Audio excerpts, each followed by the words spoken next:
Hey fam, I know it's been a while since I've posted, and there's reasons for that. So life happens, and I think I kind of alluded to some of the changes that were going on professionally and such in my life. So um, I've had some other things kind of come up as well. So this is my cathartic confession, if you will. This is my Usher video. Let me switch hands here for just a second. Set the cruise. So anyway, what I'm looking at is so first of all, let me just say that I was my journey this year started off kind of rocky. So based on things that are going on in the current educational environment, which was impacted by the uh, economic environment, my organization, we had to make some layoffs. And so starting with June of 24, we went through every quarter. We basically laid off a certain percentage of folks. And I had to make some tough choices myself. I had to, separate some people that I value and that I've worked with a long time from my department, the IT department. I wound up losing three of my IT team, and those were painful cuts because one of your jobs as a manager, you have two responsibilities as a leader, as a manager, and as you ascend into more executive roles such as VP, one of your responsibilities always is to your team, is ensuring that you can justify your team and that your team uh, on paper shows value to the organization. And we did that. We did that overwhelmingly. So it's difficult for us to then turn around and say, hey, we need to get rid of this amount of money.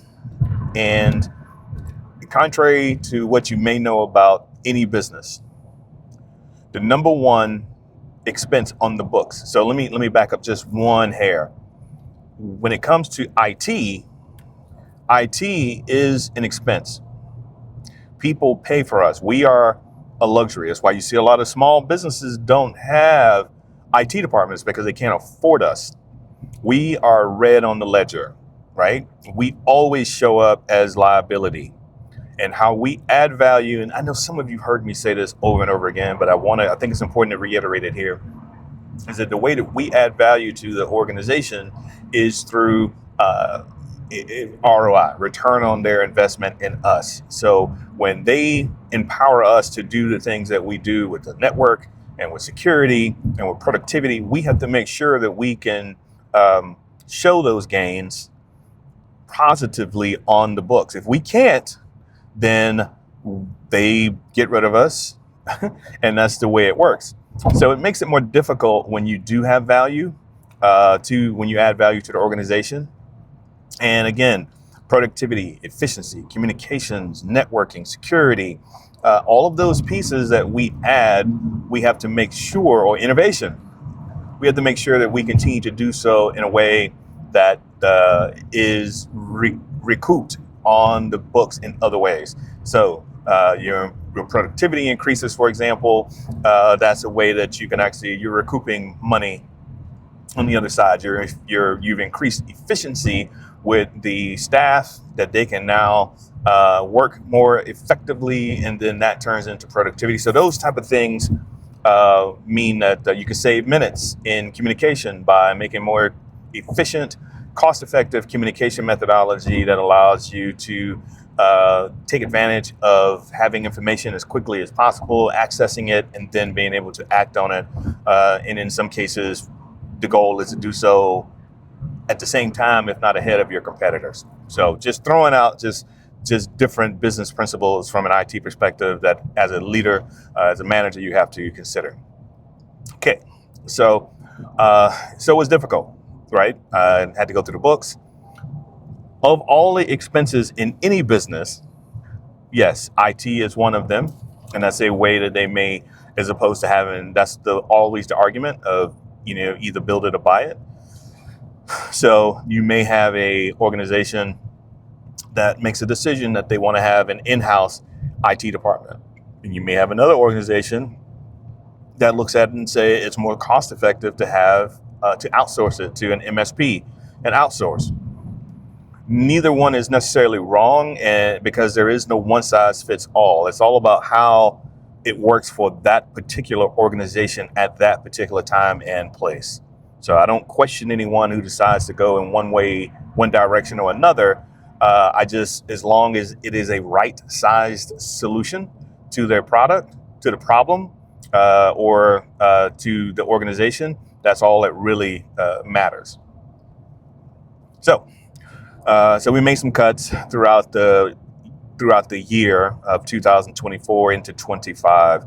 And lastly, June, which was coming up on the end of our fiscal year, the decision was made, again, financial decision was made to release the vice president's position, which that means there were, I think there were approximately 4 of us left. And I was one of them. So that position was left. My team of leaders that I had that reported to me, my direct reports, they took over. Two of them did. One of my other teams, the team leader of my development team, he was let go as well. So just things, it's how I feel about it and those type of things. It's kind of water under the bridge per se. It happened. I had to deal with it. So during that time period in late June, you probably saw a lot more activity from me than even on normal times, right? Because I was looking for an outlet for my creativity, trying to stay sharp, looking at different ways that I can try to, frankly, generate income. And, I know the logic and I know the metrics behind how difficult it is to become a quote unquote successful YouTuber, but it is something that I started to see if I could get to that 1,000 user mark and try to monetize. I also formed my own business called Parks Digital. Parks Digital is a digital consultancy that allows me to assist companies with their strategic technology plans to make sure that they are extracting all of the benefit that we just talked about from their technology into their business and aligning it with their business mission. Because that's the other important piece, is that people see other people doing things in the organizations and they're like, hey, I want that, but that's not really a good fit for you. So that was part of what the whole strategy was. I had formed a lot of partnerships with a lot of good friends and in my network, where they could provide the actual services that needed to be done, so I could just operate as a virtual CIO, virtual CISO in the frame, and again, let them essentially have access to the type of thinking that larger organizations do to maximize their cost benefit for their investment. So I did that, and that was working, or that was starting to ramp up. And as we're starting to get together, so I started posting more videos because I had more time on my hands, right? I wasn't reporting to a job or commuting anywhere. I was working out of my home office. And in the meantime, I was still applying for opportunities out there because in the world we live in, it's easier to stand up a business when you have an existing W-2. W-2 is an American thing for taxes. If you have a W-2 job as opposed to not having one, because you have a base income that you can build upon. So I was still looking for, and then this was also advice that I had received prior to, because I was already looking at putting my own shingle out there and trying to do some of this based on being inspired by a great group of people that I met down in Miami that were doing their thing. And I wanted to, and it's something I've always wanted to do and always felt like I could do. And frankly, I was kind of trying to prepare myself for the possibility that the business strain may become too much for the organization, and maybe they, you always have to consider whether they will survive or not. So at that point, it's more or less a case I gave all I had to the organization, but I was also trying to prepare for my future and my family's future because I am the primary bread earner. One of the benefits that I had is that I did have a severance, and that severance allowed me to keep paying the bills, keep sustaining myself during the summer, pretty much, a little bit into the fall. So based on the numbers, so I received a regular salary minus the vacation and those things being taken out, so it was a little bit higher actually, and that helped. And after the payout from all of the vacation time and all those type of things, it allowed me to breathe easy, a little easier than I would have if I was just put completely on the street. That would have been devastating. Um, and so it bought me some time. So I did continue to look at jobs. I was getting frustrated because here I am, an award-winning, nationally recognized leader in the IT space. I receive speaking requests and from all over the country and even all over the world for different lenses into expertise. I've received local and statewide accommodations for the leadership of the team and as an IT leader, but for whatever reason, none of that was translating to a job with other organizations. Now, I think part of that is just the educational component because I've been in this game 30 years. And part of IT at that point, it was, I say all the time that IT is the most white collar of the blue collar jobs. I still feel that way. We still do more hands on than any other business or any other business outlet out there. But back then, it was more vocational than it is now. It has some of the degree paths that exist now did not exist for us when we were coming into it. You came in either as a technician or as a programmer, and you were fortunate that a lot of us were, like myself, a generalist. You had to know how to do both, and then eventually you kind of paired toward one path or another. So I think that was one of the reasons why, because there is, I don't know for sure, but it felt like there was a little ageism in there. All right. And it didn't help also that not only did my organization do layoffs, but organizations much larger than mine were out there laying off folks. Microsoft, Amazon, Facebook, all of these places were laying off people all over the country. And due to that, there were a lot of folks that were on the market that had marquee names next to their name, even though they may not have the list of accomplishments that I had. Meanwhile, I'm trying to trim down a 3-page resume, right? And learning about the AI gatekeeper software that reads the resumes and such, and learning how to nuance those. And shout out to my friend Kevin Johnson, who gave me some inside pool on some hacks that you can use through hidden prompt injection, which is something I did not wind up taking advantage of it fully, but it is something that I was tempted as things got to get darker. So all of that's rolling. I'm continuing to. I had a few interviews, but could never really get past the interview stage.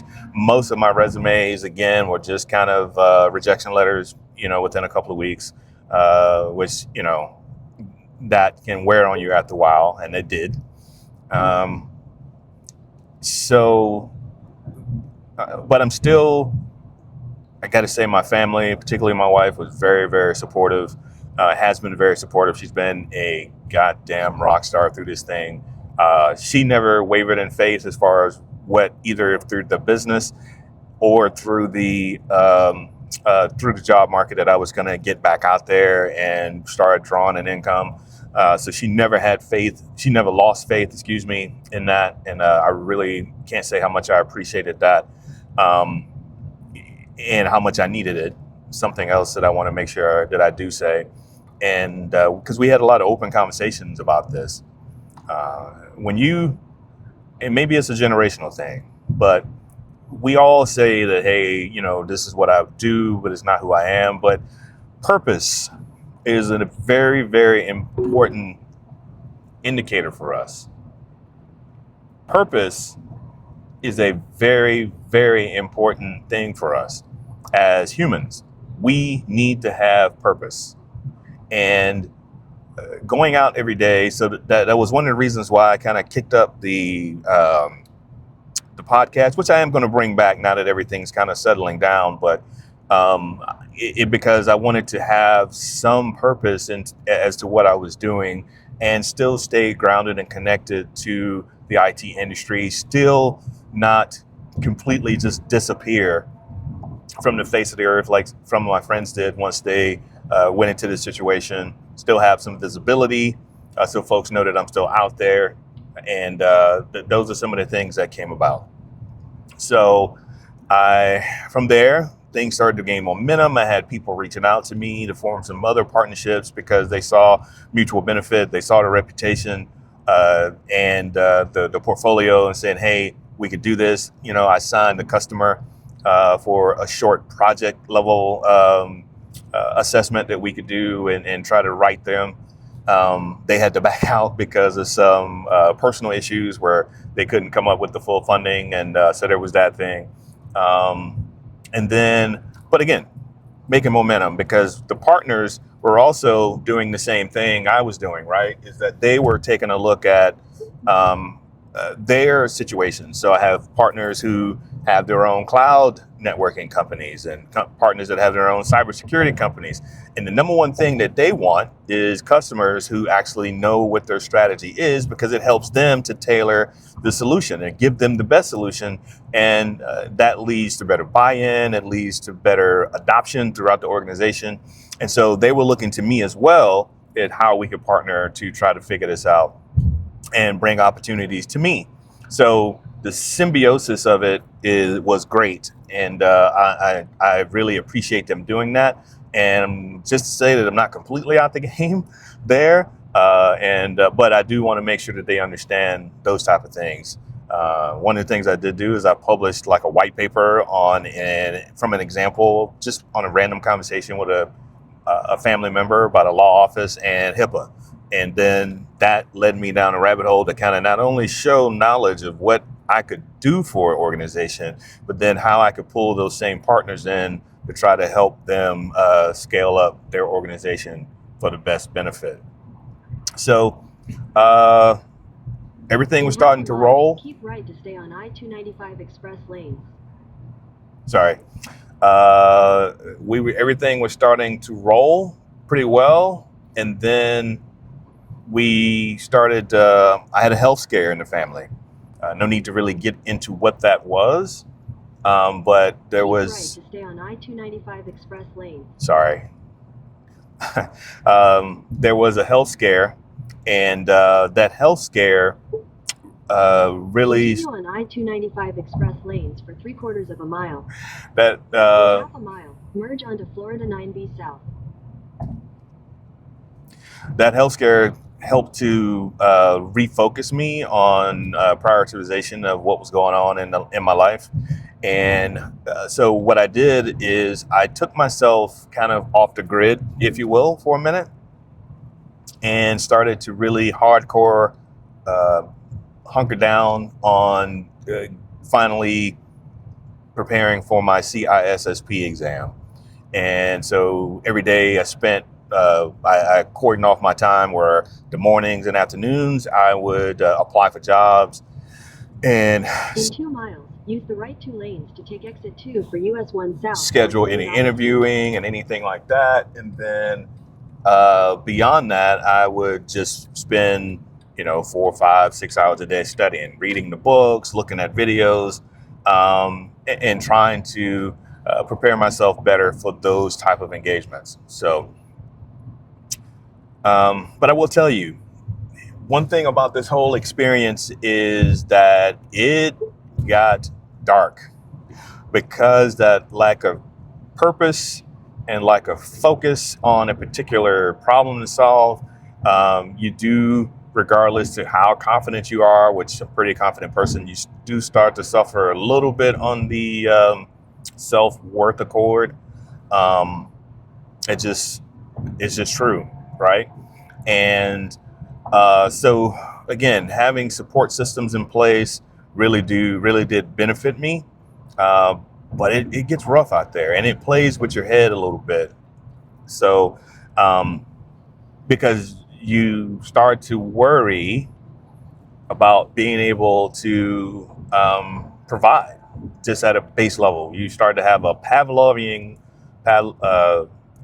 experience, more or less, or actually a Maslov experience, not Pavlov, not Salovey, a Maslovian experience where you're starting to look at the things around you and wondering if you're going to be able to meet those base needs of, um, yeah. So as you get closer and closer and you start to see, okay, I have this many payments left. And one other thing I do want to say about that is the Florida unemployment joke. It is a big clown with floppy shoes. It as much money as I have put into the Florida unemployment system, they fought me every bit as they could to try not to deliver a single benefit to me. First, it was because I was receiving a severance, and then after the severance is starting to end, they still kept challenging me on different things. So their goal was just not to pay out. That's just their goal.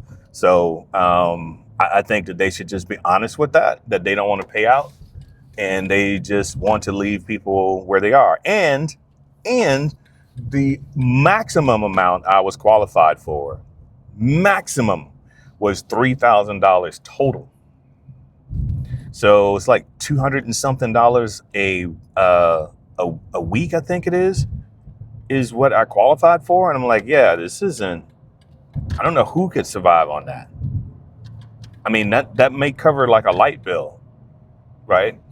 So it's something that we really have to take a look at, man, because I've gone through it and it's a sham, number one, but it also is inadequate for any person trying to live in any way, shape, or form. So um, anyway, so I went through that whole process. I got rid of a financial advisor and moved my retirement money over.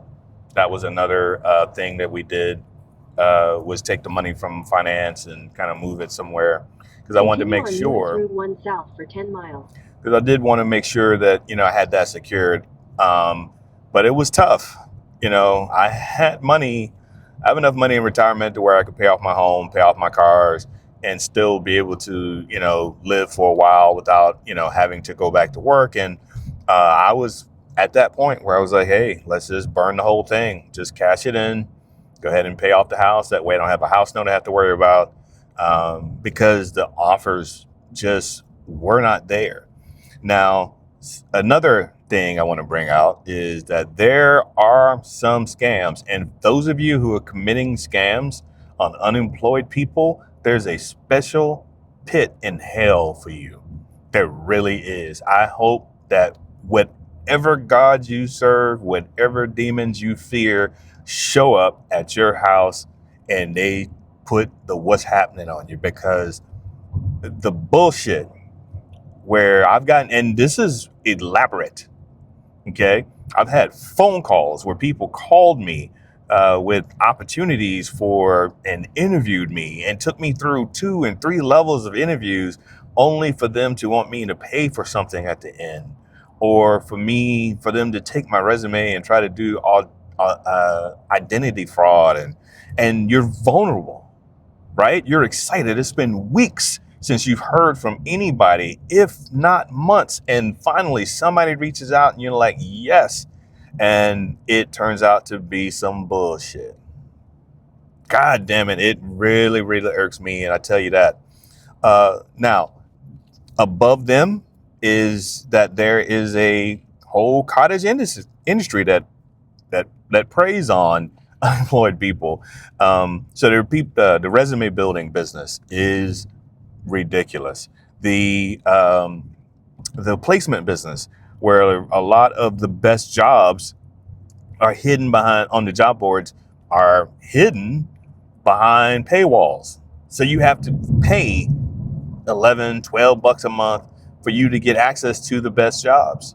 Or else you go in and look at a job that's sent via one of their newsletters or emails, updates, and you click on it, and it basically is just a job description.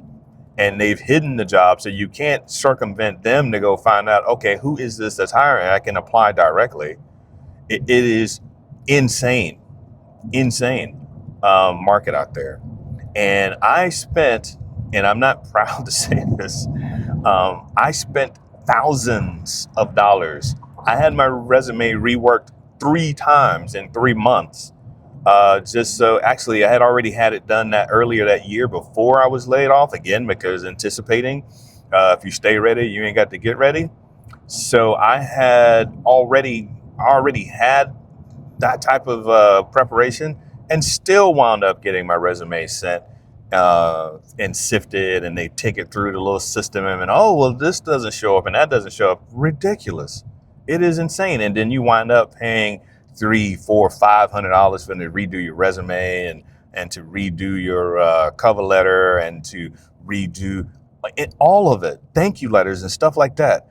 Not that, again, I appreciate it, but thousands of dollars for me to try to get a job when I don't have a job. It is something ridiculous. It really is. I wish at this point, I wish somebody would just stand up a nonprofit that would do that type of thing for folks, because it really is crazy. So I had the health scare in the family. I had the thing with the business where I had a client drop out. I had another potential client drop out. That was close to about $20,000 between those two that I could have made. But, again, both of them economic things. One had a personal thing with a family member that they had to move the money to. They were very, very small businesses. Other business was actually larger, but because of the tariffs and the unexpected expenses they had at the tariffs, yeah, and I'm saying it out loud, they had to take the money that they would pay me to help them work on their enterprise, and they had to apply it to a sudden tariff bill, because the tariffs were changing every month or sometimes within weeks. So they'd go to the port to pick up their stuff, and it was thousands of dollars more than they were when they literally, was okay, got a bill on a Friday for a shipment that he had to go pick up for his business. He showed up to go pick up the bill, and over the weekend, this administration had changed the tariffs to retaliate against somebody or something, and he wound up having to pay $35,000 more, which means that the 20 grand that would have come, or 15 that would have come to me, gone, just like that.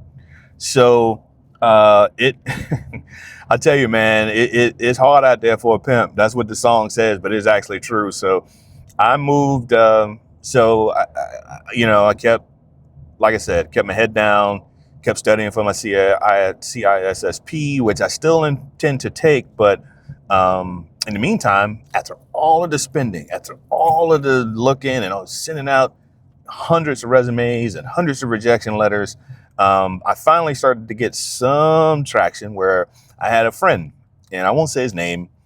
He works for a very well-known organization here in town, and it was an opportunity that wasn't a management or leadership opportunity, and but it was a skilled opportunity based on things I probably could just get back into. I just haven't, for a system admin job. And a mutual friend and I were talking about it because I saw the job pop up. I applied. I was going to reach out to him directly, but I said I don't want to put my thumb on the scale at this point, and I sent the resume in. Then a mutual friend said that they had just spoken with this friend, and she said that he said, I wish I could hire somebody like Matt. And I was like, well, he sure can, because I already applied for that job. And she looked and she's like, huh. So she's working on another deal with them. She reached out and she made a coupling there, told him, hey, well, he said, he just told me he applied for that job. He reached out, gave me an interview. I met his team. I think the interview went well, but his director, he's a CIO, the director that I would be reporting to, frankly, and I don't begrudge him for that, but he is intimidated by my resume. He said so in the interview. He said he doesn't think that, he wonders how long I could not be in charge, kind of to that point. So it was more whether he thought that I was coachable and leadable, and those type of things.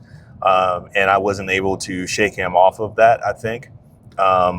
Because for me, the type of job and the type of person that they needed to be more strategic, at least leaning into the strategic as opposed to tactical. And everybody that they've had so far in this role that they're having problems filling are operational. So they fix the problem, they move on. They don't ever think about something more global than the problem that's in front of them. So they're operational. So there was that opportunity, and then out of the blue, so the mutual friend had reached out because her company, they're like, I wonder if we could bring you in house to do what you do for these other folks, because we have customers that need that type of service and we don't have any capacity to meet that need with them, but it would be a great help. So there was that. So my network was really starting to come in and come through for me, which I'm appreciative to everybody. Can only put one hand up in prayer for that.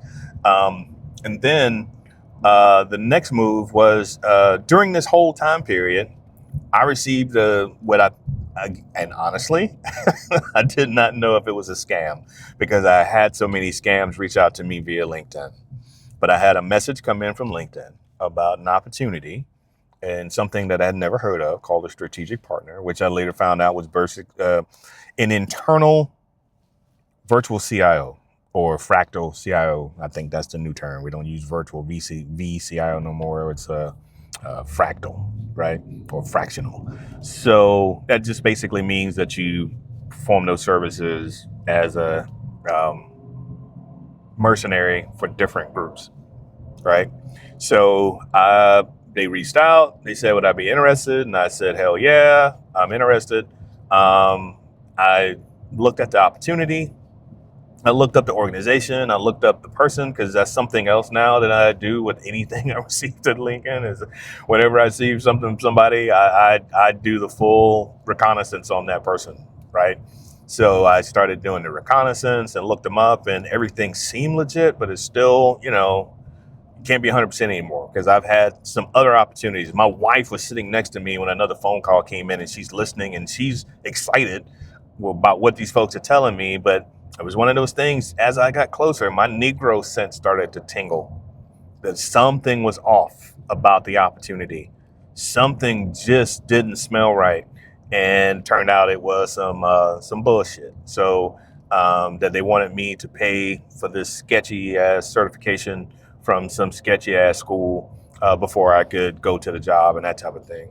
I've had several of those come through where folks that reach out, and so not to denigrate any particular group, but the folks that called me, they were from India, and in the tech field, it's not that unusual, right? A lot of H-1Bs that work here, so it's not that unusual, particularly when it comes to technology opportunities, particularly out of California, which this role was supposedly from. So if you do get any of those calls, here's the other problem. Sometimes some of these roles aren't listed. They're internal roles. So you can't go to the company website and vet the role. The role that was offered to me that I'm talking about originally from LinkedIn. In half a mile, turn left onto Palencia Village Drive. It was not offered to me. I mean, it was not listed on their website. So I couldn't look up a job description except which was sent to me in the LinkedIn, which, wow, that was kind of crazy for me. It's like, okay. So, sorry, I'm trying to navigate here. So anyway, I worked with them, and then a couple of weeks later, they sent me an evaluation form where they wanted to do an assessment, like of technology assessment. So I did that, and they gave me a couple of weeks. Yeah, it usually takes about if you can get this to us in like 2-3 days or whatever. I sent it to them like within an hour. It's not a flex or a brag. It's just it was what it was. So we moved on. We did that whole thing. Then again, 2 weeks passed, and I would reach out and I didn't hear anything, and I was like, oh man, is this another scam? Honestly. And then I heard, hey, the VP of such and such wants to reach out to you. It's like, okay. So I met with the person. The first interview that I did actually before then, I did the interview with the recruiter. We did it on Teams. At the light, turn left onto Palencia Village Drive.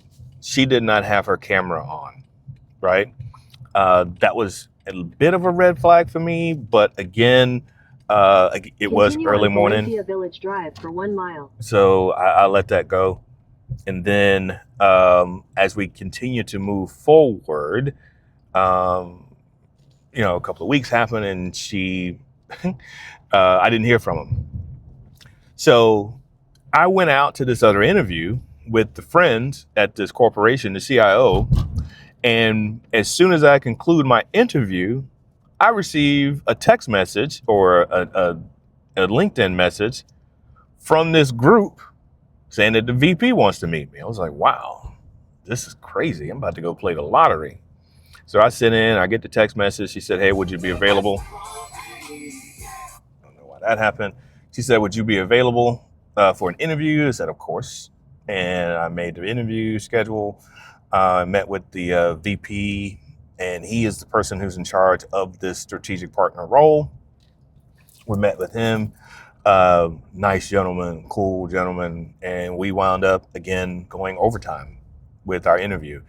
That's been a common theme because I guess I interview well and I answer the questions, and I'm relatively personable, I guess. I don't know, but we wound up in a quarter mile at the traffic circle. Continue straight onto Market Street. We continued to we talked, and everything went well, and so he was going to make the recommendation. Well, he didn't actually say that, but everything seemed well, right? He kind of told me what the situation was and what they were looking for. And then, I gave him the answers to what I would do in those, scenarios and blah, blah, blah. So, interview. Then I went to, then I didn't hear anything again, right? And so moving forward after not hearing anything, but I was more confident. Feet, turn right onto Palencia Club Drive. She reached out. She said, hey, such and such said you did a great job and that you were perfect for the role and wants you to meet with the CIO, the CEO. And I was like, that's amazing. Cool. I'm down. So whenever he's ready, I will make time. And he reached out to me, and we got on the call, and everything went well. Turn right onto Palencia Club Drive, then turn left onto South End Street. And so it's like, okay, cool. I think we're good. And so originally, I should say that they wanted me to interview with their client, and the CEO. Take the next left onto South End Street, then turn left. So into they wanted me to interview with the CEO. Take the next left, then your destination will be on the left. Let me park and then I can finish this. In 600 feet, turn right to stay on South End Street.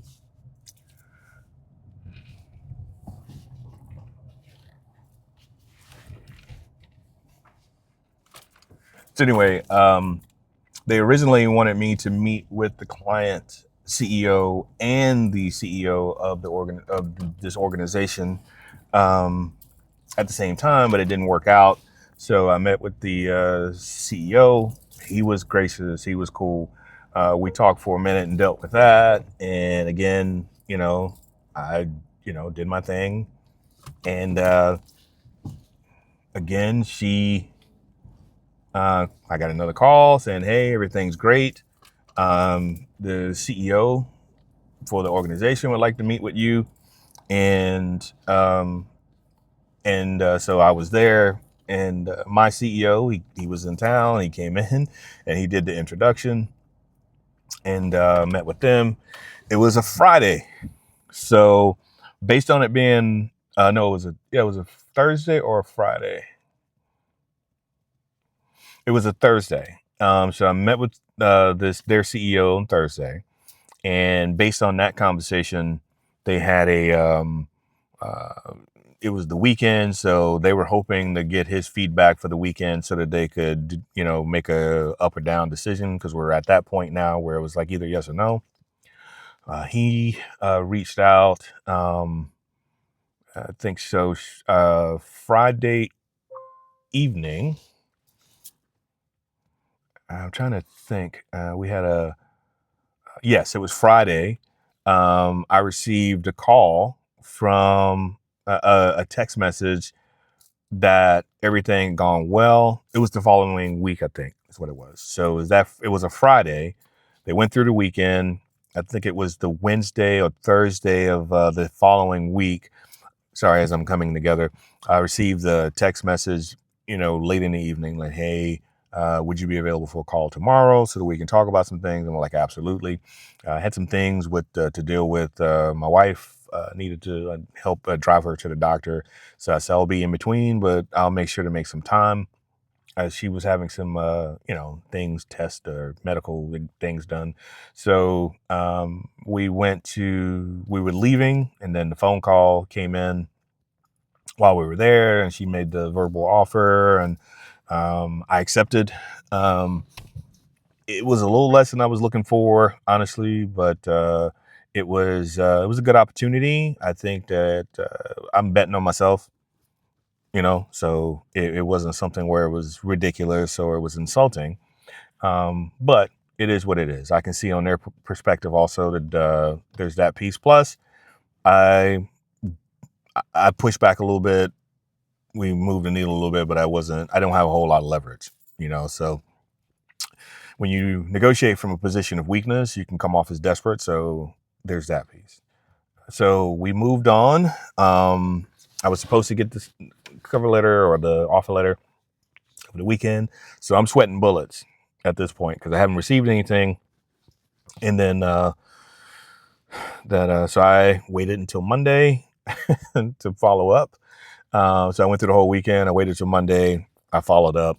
And apparently there was some changes that needed to be made, updates as such to the letter, per the CEO before she sent it. And then she just didn't get around to sending it over because he had to approve it, and it was some stuff. So anyway, offer was made, offer was received, offer was signed. And so here's the irony. You ready? June of 23rd of, June 2023. Jesus. June 23rd of 2025. A lot of 20s. I was informed, that was a Monday, that I was laid off by the current CEO of my prior organization. The 27th, which was that Friday, was my first day. Oh, my last day under their auspices. That was considered my last day. So June 23rd, I found out. June 27th, that was my last day. October 23rd, the offer letter comes in. And October 27th was the offer was made on the 23rd. And the 27th was my was the offer letter sent over. It is, and again, I'm not a numerology fan or any of that type of stuff. It's just, to me, those type of coincidences when they come up are kind of noteworthy. So as it stands now, I am a senior strategic partner for the organization known as Path Forward. Path Forward IT is out of Cincinnati. They are they're a great company, been around for a lot of years, which is another thing that was a helpful benefit. They are part of a group of MSPs. Path Forward IT specializes in IT in the healthcare space. So all of their clients that they support are healthcare, and they have a nationwide and actually they have an international imprint. So they're pretty big. Very fortunate to get in with this organization. I'm very, very excited about the organization. So then the next thing that happens is that we go to they're a part of a group. The umbrella company is Blue Alliance, again, who manages different groups that have different specialties in different vectors. And so there's a couple of sister companies in that. And so I met the client. I've been on site for the first week. So my second week there, my first week, it was more or less just kind of doing the onboarding and training and that type of stuff. The second week, I've been actually on site, getting to know the team, getting to meet the people, learning some of the challenges that I'm having to overcome. And there are some. It's not completely clean sheet, or I probably wouldn't be there. But I think it has good bones, and it's something we can work through. So thanks for listening. If I hope that you benefited from any of this information. I hope to start doing a little bit more posting soon, because I really had to really trawl within myself and put my head down and those type of things. So that's kind of where I'm at with this. And I really, really appreciate all of you, all of the support that's come through my network. I appreciate that. And thank you for the time. I have to say it, wish me luck. But I think that we really have a good fit, and I'm really happy to be where I am. So, and blessed. So thank you guys. And I hope to hear from you later. Oh, I should say, if you liked the video, like, subscribe, all of the jazz. Bye.